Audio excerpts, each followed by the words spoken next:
Salut tout le monde, j'espère que vous allez bien. Moi, je vais super bien.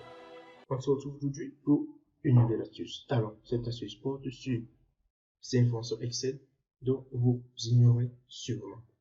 Alors, je vous prie de bien rester jusqu'au bout pour consulter toute cette fonction. Alors, pour ceux qui viennent de nous rejoindre, il ne vous reste qu'une seule chose à faire. Vous abonner pour pouvoir consulter une énorme liste d'astuces qui vous attendent dans ma chaîne et pour pouvoir regarder les astuces qui arrivent. Alors, sans plus tarder, passons directement à l'astuce. Tout d'abord, notre première fonction, c'est la fonction average. Et sa syntaxe, c'est quoi? On met juste égal average et on met les valeurs concernées. Cette fonction renvoie la moyenne arithmétique de ces arguments en considérant les textes et les valeurs logiques faux égales à 0 et la valeur logique vraie égale à 1.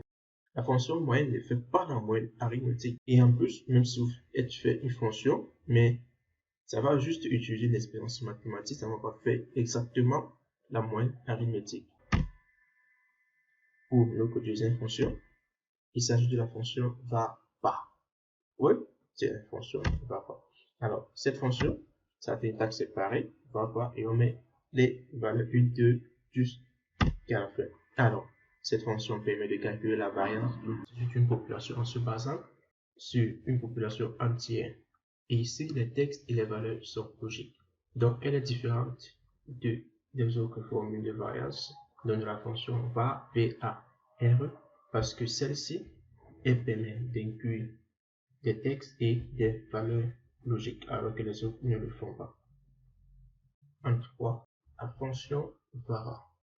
Alors, la syntaxe est pareille, toujours égale var et les valeurs internes. C'est également une fonction variance. Alors, celle-ci permet d'estimer concrètement à l'ordre qui fait les calculs. Celle-ci permet de faire une estimation de la variance d'une population en se basant sur un échantillon. Et ici, les textes et les valeurs logiques sont inclus également.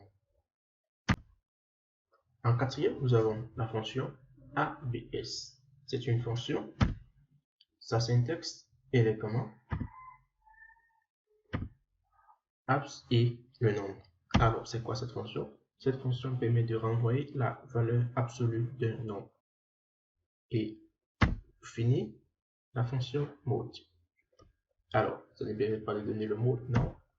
C'est une fonction. Comme vous voyez, sa syntaxe est égal mode, le nombre et le diviseur. Cette fonction permet de renvoyer le reste d'une division.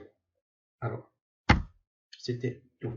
Alors, si vous avez aimé, il ne vous reste plus que ces choses à faire. Mais un petit pouce bleu pour les encouragements et vous abonner pour ne pas rater les multitudes d'astuces que je vous réserve et qui sont déjà dans la chaîne. Alors, à la prochaine.